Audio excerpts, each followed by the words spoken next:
manage, and we put all of this information together. If you look on the left, we've got the building suites, our plant, and Paul's already mentioned the broad spectrum of products that we have. But we also plug in the AutoCAD, the Revit, Esri, Tekla, and many other applications into this scenario. And the key really is the glue to all of this, which is ProjectWise. Now, ProjectWise manages the data that you're generating in the different disciplines that you're working in, and puts it into this federated life cycle model, which is the 3D model. And you could look at that from a project management perspective, or from the client perspective, that they're going to be looking at the clash detection, and then moving that model through into the 4D model, or the schedule simulation, and also then onto quantities and costs. And I saw earlier in the introduction you had a QS engineer talking to you about quantities. BIM really helps. We had an example in the Middle East where they saved millions of dollars on a major construction project by using this environment and managing the data, and they did save an awful lot of money. We can talk about that in a little bit more. So ProjectWise is model management. It's coordination, collaboration, work in progress, and share view issue document control. And that's really our explanation of, not going into too much detail about the products. And then we have hooks into all of the expert systems. So you've got facilities management, ERP, SAP, Oracle, Primavera. There are links to and hooks into many of the other solutions that, as the construction industry obviously uses. And as Paul mentioned earlier, Bentley AssetWise is there for the owner-operators to take control and then move that data that you've developed into the maintenance environment as well. Okay, so a quick explanation of how this all works. ProjectWise is the central source of the managed environment, the information that you're going to be accessing. As we all know, we have many different disciplines working on a project, and as the model builds up in the center, ProjectWise is coordinating and managing that information. So you'll have civil engineers, structural engineers, electrical, mechanical, architectural, and then also the expert systems, the Primaveras. Maybe you're using HEVACOM for analysis of the building and the green modelling environment. And those disparate disciplines all connect into ProjectWise as the managed environment to manage that federated model. So the information is passed. You still have ownership of that information, but it's all passed through into this environment, and everybody can access everybody else's information as well at any particular time. So you might have an architect that's putting his model in, and the other disciplines would need to access that information for them viewing. So you might want to schedule using ProjectWise Navigator, which is the viewing tool. You might then want to schedule, you might want to do the cost estimation, and view that information. So that detail is available, as I said, to everyone, and is passed back and forth. So it manages the life cycle and supports the full life cycle. And one of the key issues really is supporting the supply chain, the piling contractors, the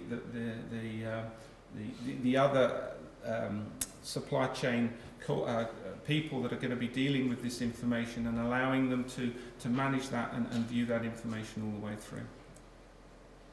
Okay, so interoperability and cooperation, which is key. As I've said to you, the solution really that we're putting together here, and one of Bentley's key differences, is that Bentley have always understood the industry that we deal with, or the industries that we deal with, need to be interoperable. So we've, Autodesk and Bentley have signed a document that allows us now to share real DWG and real DGN. They haven't allowed us to deal with Revit information at the moment, but we can actually do that. So if you're looking at a construction project and they may be using AutoCAD or AutoCAD Civil 3D, Revit, any of the BIM suites that we've got, we can manage that information and obviously ensure that it's interoperable.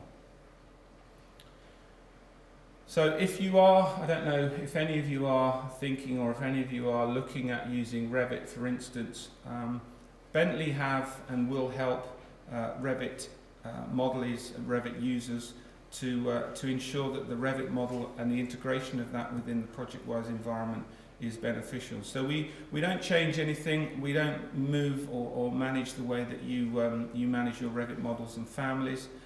We leverage the ProjectWise capabilities, we support Revit work sharing and central file workflows, and we don't change those Revit workflows. So if you're architectural, structural or M&E and you're in this environment, we can help you as well. So it's not just the Bentley products. A few other details there. One of the things that I will say as far as the BIM models tend to get quite large, and one of the areas that we're working on and have worked on is something called Delta File Transfer. Now, when you have a large BIM model and you need access to that information, the initial download tend to be quite slow. Certainly in a Revit environment, the models tend to be quite large. Delta File Transfer allows you just to pick up that change. So if your CAD engineers or your draftspeople have made a particular change, it won't look at the whole model, it will just download that one particular area. So the speed of movement around your network and also on the WAN is much better than it would tend to be. So we've looked at BIM, we've looked at the management of the data and how we see that. But there are an awful lot of users out there that don't necessarily need to change the information. They just need to view that information, access it, maybe just print and plot it. And we're looking at then dynamic review. And there's three parts to reviewing the BIM data. One is the models, which we've discussed this morning in a little bit of detail. But there are other areas that are going to create issues.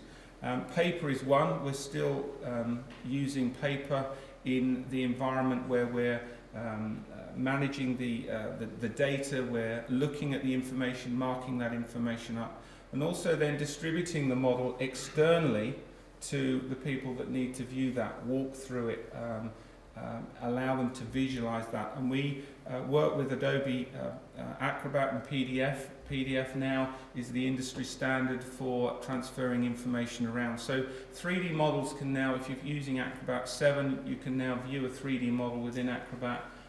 It's very inexpensive and it's very, very powerful. It brings all of the model information with it. So we're using PDF in that environment. So I'll quickly go through how we manage all of this information and how we're interoperable. Making collaboration dynamic.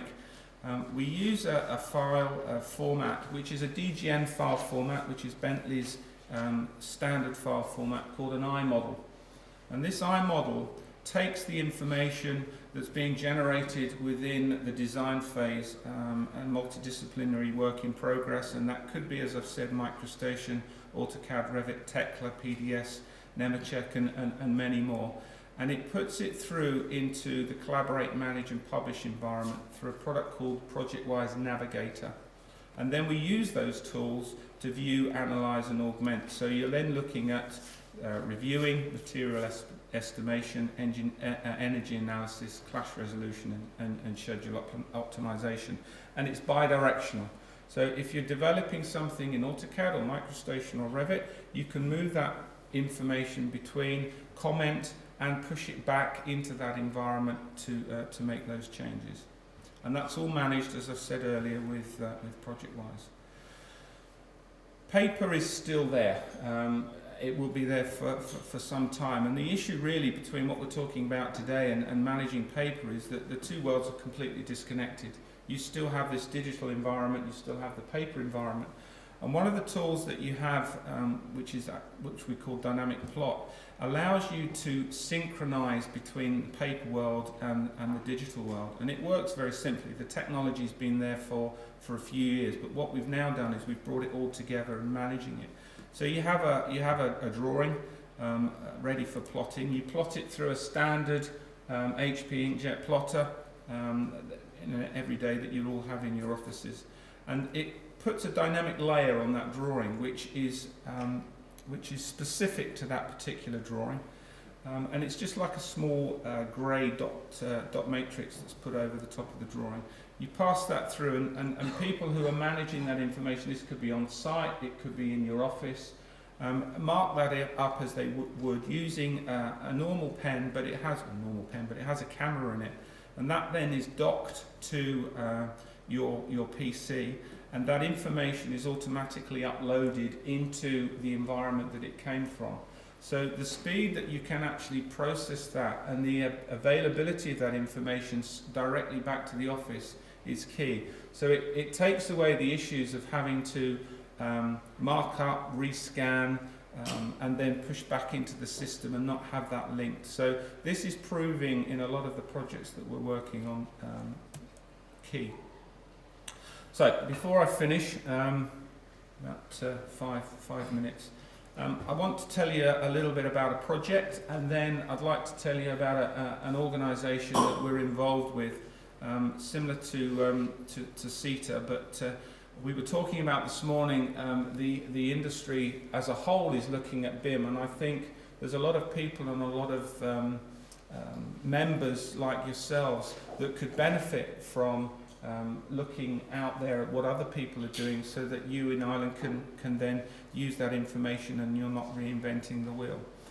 This is Crossrail. I'm not sure whether any of you are working on it or are aware of it, but Crossrail is a major link between Heathrow in the west and the east of London. Going under, there's going to be a network using 24 trains at peak times. It's over 160 kilometres with 100 kilometres of tunnel speed. So it's a major transportation project. Now you might look at this and say, well, this is a big project. This isn't something that some of you may be involved with. But if you look at the constituent parts of Crossrail, there's 28 station upgrades. So it's a small part of a larger project. There's 16 new major bridges. So if you're bridge engineers, bridging companies, there's 14 large shafts, sidings, major depots. And we were talking this morning before we started in looking at BIM from an architect's perspective all the way through to managing the information in this situation. And it's key to understand that BIM does work for small projects as well as large projects, because you take the constituent parts and manage those in a similar way. So what did they do? Well, Crossrail looked at the BIM requirement.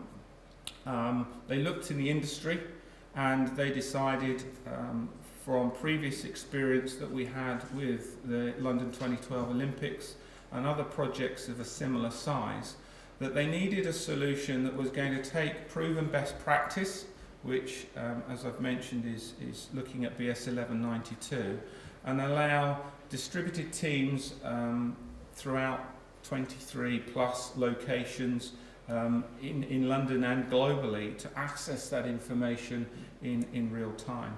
And once they looked out there, they decided that the Bentley BIM tool of a suite of products was really the only way that they could actually use BIM and manage that data using ProjectWise. It's very secure, so you have no issues, obviously, with the world we find ourselves in with terrorism, etc., etc. It's extremely secure. And they put the standards checking within BS 1192, made some changes to it. It wasn't straight out of the box because it's a rail construction project. And they then allowed those teams to access that information.